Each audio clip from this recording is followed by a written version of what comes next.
Hi hello నమస్తే friends. మనం ఈరోజు ఎమోషనల్గా ఫీల్ అయ్యే వాళ్ళని ఎలా రిమూవ్ చేయాలి, అలాంటి ప్రాబ్లం నుంచి ఎలా మూవ్ చేయాలో డే 14లో తెలుసుకుందాం.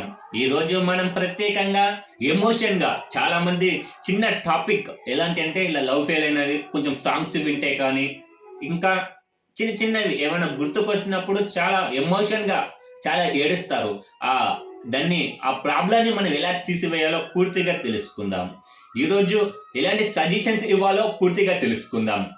మంచి సజెషన్స్ ఎలా ఉండాలంటే, సజెషన్ నువ్వు మాట్లాడితే ఆ సజెషన్ ఇస్తే బ్లాక్ కావాలి మైండ్.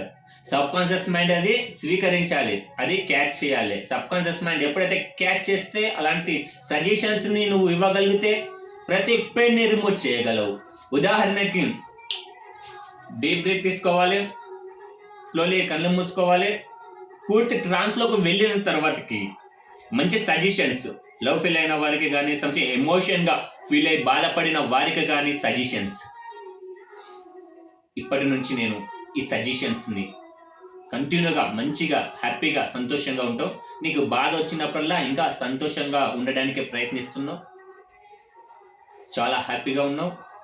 ఆ బాధని డైవర్ట్ చేయడానికి చాలా హ్యాపీగా ఫీల్ అవుతున్నావు.